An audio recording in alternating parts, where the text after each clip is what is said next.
Hello friends, अस्सलाम वालेकुम। Welcome to our channel Fanta reaction. दोस्तों, मेरा नाम अली हैदर है। मेरा नाम वक्कार। और मेरा नाम अली रज़ा। दोस्तों, आज की वीडियो जो है ना बड़ी इंटरेस्टिंग होने वाली है और इससे बहुत कुछ सीखने को भी मिलेगा, तो इसको ध्यान से देखिएगा आप भी और हम भी। तो वीडियो का टाइटल है India versus China business case study, doctor Vivek Bindra. तो चाइना इंडिया का मुकाबला है, देखते हैं इसके बारे में क्या नॉलेज मिलती है। तो प्ले करते हैं। चलो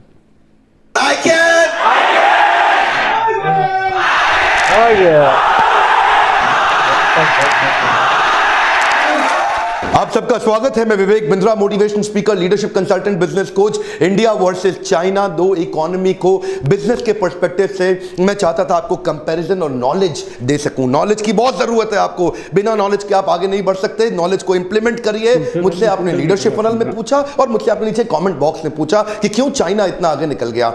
आज China has become global factory of the world. दुनिया भर की सारी फैक्ट्रीज, सारे दुनिया भर के जितने भी बड़े बड़े देश है ना, वो चाइना को प्रेफर कर रहे हैं। आज भी कहने के लिए लोग हमारे यहां भी आ रहे हैं, लेकिन China is the first preference. क्यों इतनी कॉम्पिटेंसी बढ़ गई? 1990 में उनका मैन्युफैक्चरिंग का ग्लोबल आउटपुट बाय वैल्यू 3% था। एक बार और चाइना की बात कर रहा हूं। 1990 तक ये केवल 3% global output by value create कर रहे थे, दुनिया भर में जितना मैन्युफैक्चरिंग आउटपुट है। लेकिन वो 3% से बढ़ के 25% हो गया है। आज एक देश 200 से ज्यादा देशों में 25% अकेला पूरा ग्लोबल वैल्यू आउटपुट, ये कैसे हो रहा है? आज 80% एयर कंडीशनर वर्ल्ड के चाइना बना रहा है। 70% दुनिया भर के मोबाइल चाइना में ही बन रहे हैं। 60% दुनिया के जूते चाइना बना रहा है। 74% 74% सोलर सेल भी चाइना बना रहा है। 60% दुनिया का सीमेंट चाइना प्रोड्यूस कर रहा है। 50% कोल प्रोडक्शन दुनिया का चाइना कर रहा है। 45% शिप बिल्डिंग चाइना बना रहा है। इस पृथ्वी का लगभग 50% स्टील चाइना प्रोड्यूस कर रहा है। 1.7 तो बिलियन पाकिस्तान नहीं छोड़ रहा है चाइना। 50% सेब पूरी दुनिया में जो आ रहे हैं वो चाइना से आ रहे हैं। आपको पता है नंबर 2 पे कौन सा देश है? यूएस, जो केवल 6% एप्पल प्रोड्यूस करता है। नंबर 1 पे चाइना, और नंबर 1 और नंबर 2 का डिफरेंस आपको दिख ही रहा है। 2017 में $23 ट्रिलियन की इकोनॉमी के साथ दुनिया की सबसे बड़ी इकोनॉमी बन चुका है। आज यूएस के बाद सबसे पावरफुल इस समय दुनिया में चाइना है। $2.2 ट्रिलियन के एक्सपोर्ट के साथ पूरी दुनिया में अनडिस्प्यूटेड नंबर 1 लीडर है आज एक्सपोर्ट्स के मामले में। अमेरिका अपने देश का झंडा खुद नहीं बनाता, उनके 90% झंडे चाइना में बन रहे हैं। लोग सोचते हैं चाइना केवल सस्ता आइटम बनाता है। ध्यान दीजिए, 60% most branded luxury good items आज चाइना में ही बन रहे हैं। ये वही चाइना है जो 1978 तक एशिया और अफ्रीका के पिछड़े देशों से भी ज्यादा पिछड़ा हुआ था। हर साल 10% जीडीपी ग्रोथ ले रहा है। 2014 तक देखा रिजल्ट क्या हुआ? Per capita individual GDP 49 times बढ़ गया।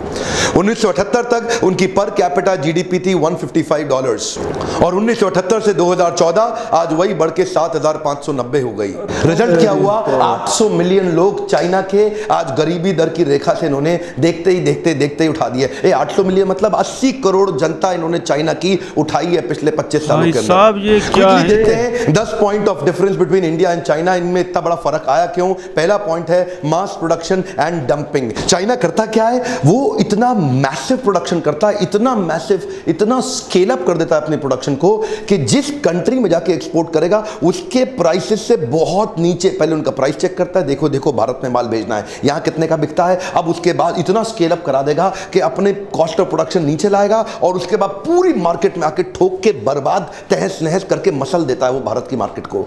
और उसका कंपैरिजन इंडिया से करते हैं। 91 से पहले तक जो भारत था ना, आप जानते हैं 91 से पहले तक का भारत, वहां पे ज्यादा जो पॉलिसीज थी वो एंटी लार्ज इंडस्ट्री पॉलिसीज हुआ करती थी। छोटे छोटे स्मॉल स्केल पे ज्यादा फोकस करते थे, लेकिन वो स्मॉल स्केल को स्मॉल स्केल तक ही रहने दिया गया। देखिए, इनिशिएटिव ठीक था, लेकिन उसको बड़ा करना नहीं सिखाया गया। ये इकोसिस्टम नहीं बना। अब क्योंकि एक व्यापारी जो बड़ा प्रोडक्शन नहीं कर पाता, जो स्केल अप करना नहीं जानता, उसकी कॉस्ट ऑफ प्रोडक्शन घटती नहीं। उसको लगता है मैन पावर बढ़ाओ तो कॉस्ट बढ़ जाएगी। लेकिन अगर बिजनेस करना आए, मैन पावर बढ़ाने से कॉस्ट बढ़ती नहीं है, घटती है। आप आइएगा लीडरशिप फनल में, जो लोग आते हैं मैं उनको एक्सप्लेन करता हूं, आपको भी करूंगा। इंडिया में बड़ा करना नहीं आ रहा है, जिसके कारण हम चाइना को compete नहीं कर पा रहे, क्योंकि चाइना में डंपिंग रहता है इसलिए क्योंकि इसकी हर चीज बहुत बड़ी है। और दूसरा पॉइंट है competitive pricing with reverse manufacturing. China के लोग बड़े एक्सपर्ट हैं रिवर्स मैन्युफैक्चरिंग में। क्या होता है रिवर्स मैन्युफैक्चरिंग, आप जानना चाहेंगे?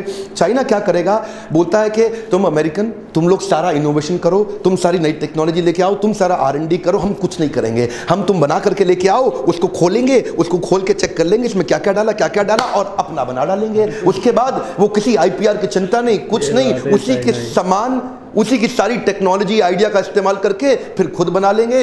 इनोवेशन का कॉस्ट बच गया, R&D का कॉस्ट बच गया, IPR का झंझट नहीं, एकदम बहुत बड़ा कर दिया। और इंडिया में अभी ग्लोबल एक्सपोजर की कमी है हमारे व्यापारियों को। वो ग्लोबल एक्सपोजर वो क्या है, अपने छोटे से गली मोहल्ले में काम करना, अपनी छोटी सी फैक्ट्री लगा लो, अरे थोड़ा बिक जाए, थोड़ा पैसा आ जाए, डिस्काउंट देके काम चला लो, इतना दिमाग कौन लगाए। वो ग्लोबल एक्सपोजर नहीं, चाइनीज ऐसा नहीं करते। वो दुनिया भर के बेस्ट को उठाएंगे और उसको खोल के चेक करेंगे इसने क्या डाला, अरे ये तो हम भी बना देंगे। तीसरा पॉइंट बहुत शानदार है, ध्यान से समझिएगा, कॉस्ट इफेक्टिव लेबर।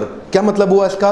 कई लोग सोचते हैं चाइना की लेबर सस्ती क्योंकि उनकी पॉपुलेशन ज्यादा है। ए कम ऑन, ध्यान दीजिए, चाइना की लेबर सस्ती नहीं है, चाइना की लेबर प्रोडक्टिव है। वन मोर टाइम, क्या बोला मैंने, इसको ध्यान से देना, बहुत बढ़िया बात बोल देता हूं। चाइना की लेबर सस्ती नहीं है, प्रोडक्टिव है। क्यों? वहां पे स्किल डेवलपमेंट एक्चुअली एनेबल किया गया है।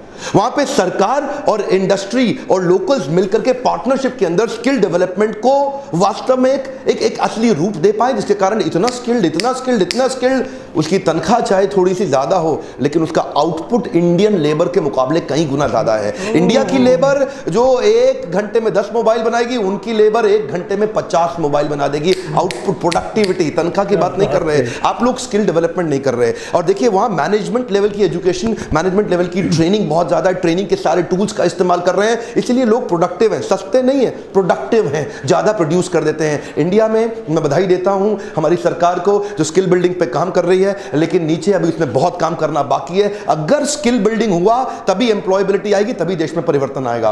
अब क्योंकि स्किल बिल्डिंग इंडिया में पूरी तरह से अभी तक इफेक्टिव हुआ नहीं, तो अच्छी लेबर थोड़ी बहुत है, और थोड़ी बहुत है तो वो मिलती नहीं है, वो दिखती नहीं है, अपने त्योहारों पे चले जाते हैं, अपने खेत वेत संभालने भी निकल जाते हैं। तो होता क्या है, अच्छी लेबर ना होने के कारण हमारे देश में वो प्रोडक्टिविटी के कारण हम चाइना के प्राइसेस को कंपीट नहीं कर पा रहे। ये माल सस्ता बेच जाते हैं क्योंकि उनकी कॉस्ट ऑफ प्रोडक्शन कम आती है। और अगला मेरा पॉइंट है एक्सपीरियंस एंड एक्सपर्टीज। हाँ, क्या मतलब हुआ उसका? चाइना क्या हो गया, अभी एक ग्लोबल पॉपुलर डेस्टिनेशन बन गया मैन्युफैक्चरिंग का। अभी किसी को कुछ भी बनवाना हो, वो दुनिया भर से पहले चाइना आ जाएगा, आकर के देखेगा भाई कौन बनाएगा। हर आदमी खड़ा हो जाता है, बोले तो मैं बना दूंगा, अरे मैं बना दूंगा। क्या मतलब, सब बना दोगे? ये कभी पहले बनाया, अरे पकड़ा अभी बनाता हूं। ये क्यों हो रहा है चाइना में? करत अभ्यास के जड़मती होत सुजान। क्या मतलब हुआ? अभ्यास कर करके जिसकी जड़ बुद्धि है, जड़मती होत सुजान, जड़ बुद्धि वाला भी एक्सपर्ट हो गया। चाइना में हर आदमी एक्सपर्ट हो गया है। ऐसा हो गया जी, कुछ भी पकड़ा दो, नई चीज दिखाओ, बन जाएगा, आप चिंता मत करो। कब तक चाहिए, लो पकड़ो, दे देता हूं। इंडिया में अभी ऑटोमेटेड इक्विपमेंट और कैपेसिटी यूटिलाइजेशन नहीं है, वो सप्लाई चेन, वो क्वालिटी कंट्रोल नहीं है, उसकी एक्सपर्टीज, उसका एक्सपीरियंस लोगों के पास नहीं है। इंडिया में अभी नया मैन्युफैक्चरिंग सेटअप्स बनने शुरू हुए हैं, यहाँ पे अभी नया इकोसिस्टम बनना चालू हुआ है। तो कोई नई चीज लाओ तो आदमी देख के घबरा जाता है, और बनने वाली चीज में भी उतनी स्ट्रेंथ आज इंडिया में स्केल अप करने की और वो अंडरस्टैंडिंग और एक्सपीरियंस है नहीं। उधर ये चीज घर घर में घुस चुकी है, एक्चुअली क्या है ना, खून में घुस गया उनके। कुछ भी पकड़ा दो, कुछ भी बना देंगे जी, एक्सपीरियंस और एक्सपर्टीज खून में घुस गया है। अगला मेरा पॉइंट है स्टेबिलिटी।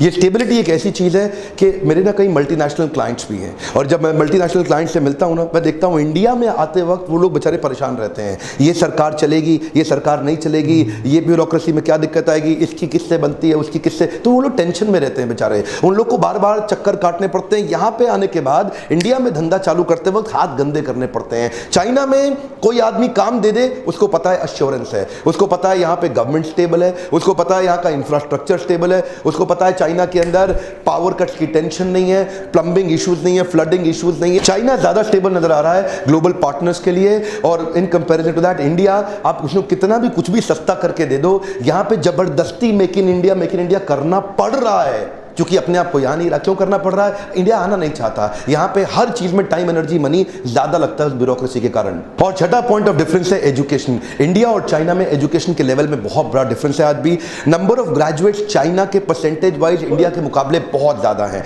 चाइना में वो क्या करते हैं, उन लोगों को अपडेटेड टेक्नोलॉजी चाहिए, बेस्ट मैनेजमेंट प्रैक्टिसेस चाहिए, ग्लोबल लर्निंग प्रैक्टिसेस चाहिए। चाइना की सरकार अपने स्टूडेंट्स को दुनिया की बेस्ट यूनिवर्सिटीज में भेजने के लिए एनकरेज कर रही है और परिवार खुद भी एनकरेज कर रहे हैं, और जिससे वो लोग तो अपडेटेड हो गए, हम लोग आउटडेटेड रह गए। यही बहुत बड़ा डिफरेंस है। एजुकेशन का माइंडसेट आते ही अब बहुत सारी चीजें वैसी सुधर जाएंगी। आज हमारे यहाँ पे कई सारे सर्वे तो ऐसे होते हैं कि खाली नाम लिखने वाले को एजुकेटेड मान लेते हैं। मैं आपको बता रहा हूं, जब तक एजुकेशन पे कंसिस्टेंटली इंडिया में काम नहीं किया गया, इंडिया आगे बढ़ ही नहीं सकता। सातवां पॉइंट बहुत काम का, इंडस्ट्रियल नेटवर्क क्लस्टरिंग। इसका मतलब क्या है? चाइना आज उसने सप्लाई चेन सिटीज बना दी है कई। ध्यान दीजिए, कम ऑन, क्या होता है सप्लाई चेन सिटीज? वो एक प्रोडक्ट को बनाने के लिए जो जो कुछ रिक्वायर्ड है उसका पूरा एक क्लस्टरिंग क्रिएट कर देगा। इसका मतलब क्या है? सिंगल फोकस प्रोडक्ट की एक सिटी तैयार हो गई। अब वो एक मोबाइल बनाने के लिए आसपास सब कुछ जो जो कुछ चाहिए सब एक जगह पे आ गया। कुछ अमेरिकन उदाहरण लेते हैं, शुरू करते हैं डेट्रॉइट से, जिसको मोटर सिटी बोला जाता है। ये auto hub, auto parts manufacturing का है। न्यूयॉर्क को फाइनेंशियल सेंटर माना जाता है, वो फाइनेंस के लिए हब है। सिलिकॉन वैली को it is a nexus for technology, वो टेक्नोलॉजी हब है। इस प्रकार की क्लस्टरिंग बनाने के लिए गवर्नमेंट को कई इनिशिएटिव्स लेने पड़ते हैं। उनको ट्रेनिंग में हेल्प करना है, उनको फाइनेंसिंग में हेल्प करना है, उनको एनकरेज करना है, उनको कोशिश करना है कि उस प्रकार की जमीन, उस प्रकार का अरेंजमेंट, इंफ्रास्ट्रक्चर दिया जाए, एफडीआई लाने के लिए एनकरेज किया जाए। जैसे ही ये होगा, इससे क्या होता है? मिलियंस ऑफ जॉब क्रिएशन होने लग जाता है, और जब लाखों जॉब्स आती हैं, नेचुरली वो पूरा देश धनी हो जाता है उससे। ऑफ कोर्स इंडिया में भी ये शुरू हो रहा है इंडस्ट्रियल नेटवर्क क्लस्टरिंग। एक स्टेट अपने आप को प्रमोट कर रहा है। हर एक राज्य आजकल अपनी एडवर्टाइजिंग, अपने आप देखते हैं ना, सीएम, चीफ मिनिस्टर एक राज्य की कोशिश करते हैं कि हमारे राज्य में आओ, हमारे यहां करके इन्वेस्ट करो। शुरुआत हो गई है। और आठवां पॉइंट है cost of power and also availability. Cost of power and availability का मतलब क्या है? एक तो चाइना में बिजली अवेलेबल भी है और सस्ती भी है, इंडिया में बिजली अवेलेबल भी नहीं है और महंगी भी है। एक कॉस्ट ऑफ पर किलोवाट चाइना के अंदर लगभग 3 रुपए आती है, वही इंडिया के अंदर एवरेज कॉस्ट आज 8-9 रुपए आती है। तो और दूसरा क्या, वहां 24/7 बिजली अवेलेबल है। इधर आप कहीं इंडस्ट्रियल एरियाज में आप जाते हैं, वहां 10-10, 12-12 घंटे तक बिजली है ही नहीं। उनको अपने पर्सनल जनसेट, अपनी पर्सनल कॉस्ट पे उसको मैनेज करना पड़ता है। अब जब अगर बिजली का सपोर्ट नहीं है, देश से भी खराब है, 50 रुपए से भी ऊपर यूनिट, तो नुकसान होता ही है। 9th पॉइंट है वर्ल्ड क्लास इंफ्रास्ट्रक्चर। चाइना और इंडिया में आज भी बहुत फर्क है। चाइना में उनके हाईवेज, उनके रोड्स, उनके पोर्ट्स, उनके एयरपोर्ट्स, उनका जितना सप्लाई चेन, उनका इंफ्रास्ट्रक्चर इन टोटलिटी बहुत आगे है। फिर भी दूसरे देश चाहिए। चाइना करता है जब भी किसी काम की 20, 25, 30 साल की तैयारी करके चलता है, जिसके कारण इनकी ट्रांसपोर्टेशन कॉस्ट इंडिया के मुकाबले बहुत घट गई है। इंडिया में उतना इंफ्रास्ट्रक्चर नहीं है, इसलिए ट्रांसपोर्टेशन कॉस्ट भी ज्यादा है, जो एक्चुअली कॉस्ट ऑफ मैन्युफैक्चरिंग में ऐड करनी पड़ जाती है। माल बेचते वक्त किसी भी मैन्युफैक्चरर को ट्रांसपोर्टेशन की कॉस्ट तो जोड़नी पड़ेगी। इधर ट्रांसपोर्टेशन दिल्ली टू मुंबई जितनी आएगी, उतनी वहां पे ग्वांगझाओ से उतने डिस्टेंस पे चाइना में देखेंगे वो कॉस्ट कम आती है। क्यों? इंफ्रास्ट्रक्चर अच्छा है, फैसिलिटीज वहां पे बहुत अच्छी हैं। चाइना में तैयारी ग्रोथ, डेवलपमेंट और कंट्री की लॉन्ग टर्म नीड के हिसाब से होती है।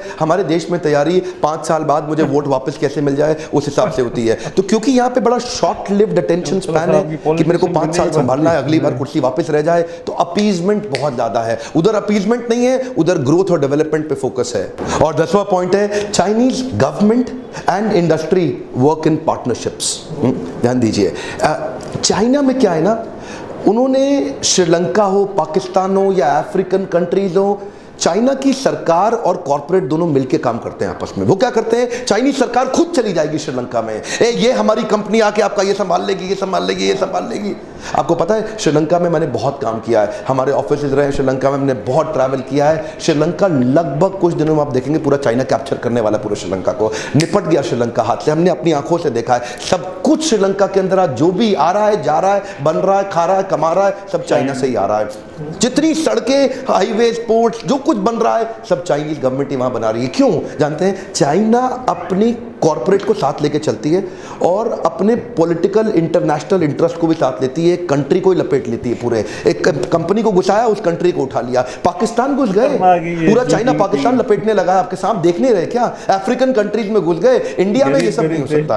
इंडिया में अगर सरकार अपनी कंपनी को दुनिया में लेके जाने की कोशिश करे तो दूसरी पार्टी खड़ी हो जाए, पैसा खा रहा है, खाया पैसा खाया। यहाँ पे यही चक्कर है। इधर क्या है? वोट बैंक है। इधर देश ऊपर नहीं है, इधर हमारा वोट ज्यादा ऊपर हो गया है, हमारी जातियां ज्यादा ऊपर हो गई, बट चुका है। इंडिया एक कंट्री नहीं है, ये 25 कंट्रीज का कॉन्टिनेंट बन गया है। इसके कारण अपने को इकट्ठे खड़ा होना पड़ेगा। और ये कुछ नहीं है चाइनीज लोग, मैं आपको एक बात कहता हूं, अपनी एजुकेशन पे फोकस करिए और इन सबको उखाड़ा जा सकता है। क्या किया उन्होंने पिछले 25-30 सालों में? तो आगे गए हैं। अगले 25-30 साल की अगर हम तैयारी करें और मजबूत देश बने, हम आगे निकल सकते हैं। भाई साहब, डॉक्टर साहब ने तो चाइना को मतलब इस तरह एक्सप्लेन किया है ना कि कोई कर ही नहीं पाएगा, जिस तरह इन्होंने हमें ये नॉलेज दी है। भाई साहब, बैठे बैठे हमें पता चल गया कि चाइना किस तरह ऊंचाइयों पे जा रहा है और इंडिया भी उसके साथ कम्पीट कर रहा है, मुकाबला कर रहा है। लेकिन चाइना की बात आज हमने देखी भाई, 80 करोड़ लोगों को ऊपर चढ़ाना गरीबी की रेखा से, मतलब ये एक अचीवमेंट है भाई। 80 करोड़ से 3-4 देश बन जाए और चाइना ने इनको 25 सालों में मतलब सबको मतलब एक एवरेज इनकम वाला बना दिया कि अभी कोई गरीबी नहीं है। और उसके बाद पूरी दुनिया की चीजें भाई चाहे शूज हो जाए, टेलीविजन, एयर कंडीशन, 80% पूरी दुनिया के क्या क्या बताएं हम लोग। मतलब इतनी चीजें चाइना बना रहा है और दूसरे देश वालों को भी सस्ते में दे रहा है और लेबर भी उनकी टाइट है। दूसरे देश वालों की चीजें कॉपी करते फिर अपनी बना देते हैं। अपनी भी इतनी ज्यादा बनाते भाई तभी तो मैं बोलता था ना, जो चाइना आ गया, चाइना छा गया। वो तो छा गया है ना भाई, जिधर गया ये हम अपनी मोबाइल दे देंगे उनको, तो भाई ये वाली देखो, तो भाई बोलेगा ले तो 2400 घंटे में आप आना, आपको मिल जाएगी ढेरों सारी। अभी भाई साहब ने बोला श्रीलंका में भी पूरा चाइना आ गया, पाकिस्तान में भी पूरा चाइना आ गया। भाई चाइना छोड़, चाइना किधर जाएगा? पूरे वर्ल्ड में आएगा भाई। नंबर 2 पर है यूएसए के बाद में। भाई वो उसकी भूख है, वो बोलता है मैं नंबर 1 पर आऊँ। उसकी हमें भी अपने लपेटे में ले रहा भाई लपेटे की बात नहीं, उसकी ख्वाहिश है तो मैं नंबर 1 पर आऊँ। एक साथ मतलब एक तरफ उनके जो लोग हैं वो मेहनत कर रहे हैं, दूसरी तरफ उनके लीडर दुनिया पे कब्जा करना चाहते हैं। हाँ, वो उनकी वही है ना मंसूबा, मैं नंबर 1 पर एक मर्तबा आ जाऊं, बस बाद में मेरी खुशी है वो पूरी हो जाएगी। हमें डुबा देगा पाकिस्तान, श्रीलंका। हमें नहीं डुबाएगा, हम भी डुप्लीकेट बनाते हैं। वो चाइना से वो आती मोबाइल, हम चाइना वाले का ही माल डुप्लीकेट कर देते हैं। वो चाइना वाले खुद परेशान हो जाते भाई। वो ऐसा करेंगे कि हमें भाई अपने पैसे वापस दो, फिर हम कहाँ से लाएंगे? अरे बाबा पैसे वो चाइना ये की रुकावट है, वो है इंडिया, और कोई नहीं। वो ही रोक सकता है, इंडिया ही भाई। वो अगर करना चाहे ना इनको रोक सकता है, बाकी और किसी में दम नहीं है। हमारे किसी के बस की भाई मजा आ गया चाइना को हमने देख कर इतना। इंडिया वाले लोगों की भी खासियत बता दी। इंडिया या पाकिस्तान कोई भी हो, वो ये चाहते हैं भाई डिस्काउंट मिले। चाइना वाले नहीं भाई, मेहनत करेंगे अपना। ऐसा हो सकता है कि भाई वहाँ पर भी एक पॉलिटिशियन हो और हमारे यहाँ भी एक पॉलिटिशियन, दंगे हो जाए। और क्या? उधर तो चाइना में तो दूसरों को भाई मौका ही नहीं। चाइना वाली, और डॉक्टर साहब ने नहीं बोला यहाँ पर जांच पाते भाई। चाइना में करप्शन हुई थी, बहुत सारे लोगों को फांसी दे दी उसी वक्त सजा, जिससे भी करप्शन की है। हाँ। और जो बच्चे अगर चीटिंग करते एग्जाम में या स्कूल वगैरह में, तो उनको भी जेल की सजा, उनके घर वालों को। भाई कोई बीमारी नहीं करेगा, तभी तो चाइना इतना आगे बढ़ रहा है और इंडिया भी उसी रास्ते पे चल रहा है। तो इस वजह से इंडिया भी बहुत जल्द वहां पर पहुंच जाएगा। अगर इंडिया यार हमारे को बचाना चाहे, पाकिस्तान, श्रीलंका को, अफगानिस्तान को, साउथ अफ्रीका को, तो हमें बचा सकती है, क्योंकि हम एक साथ इकट्ठे हो जाएंगे तो इस चाइना मुसीबत को हम रोक सकते हैं भाई। नहीं तो खा जाएगी हमें भाई, हमारे सर पर बैठ जाएंगे। कुत्ते बिल्ले हर किसी को नहीं छोड़ दे भाई। वो हर माल आ गया, जो भी आ गया लपेटे में भाई। चाइना को रोकना जरूरी है और उसके लिए दोस्ती चाहिए। इंडिया, पाकिस्तान, श्रीलंका, बांग्लादेश, ये सारे जो एशियन है ना, चाइना को छोड़ के सारे दोस्त बन जाए। अरब भी आ जाएंगे फिर, और अमेरिका भी आ जाएगा, देखेगा ये सब एक साथ हो गए तो फिर मैं कहाँ जाऊँ, फिर वो भी आ जाएगा, फिर चाइना साइड पे हो जाएगा। भाई अभी अपना काम संभाल और दुनिया को अमन से जीने दे, वरना ये आए दिन कुछ ना कुछ मुसीबत लेके आते हैं। नहीं, अमेरिका क्या करता है, इतनी बड़ी सालों की रिसर्च करता है, और चाइना कहता है भाई अभी हमें भेज दो, हम तुम्हारे डुप्लीकेट माल बनाएंगे, ऑपरेशन कर देते हैं सारा का सारा। तो दोस्तों बड़ा अच्छा लगा डॉक्टर साहब को सुनकर। जब भी उनको सुनते हैं बहुत कुछ सीखने को उनसे मिलता है। और ऐसे अगर लीडर या टीचर हमारे यहाँ होते तो शायद पाकिस्तान भी आज पता नहीं कहाँ पर होता। तो बड़ा अच्छा लगा, उम्मीद करते हैं आपको भी वीडियो अच्छी लगी होगी। तो इस तरह हमें सपोर्ट कीजिए, हमारी वीडियोस को लाइक शेयर कीजिए, चैनल को लाजमी सब्सक्राइब कीजिए। Thank you.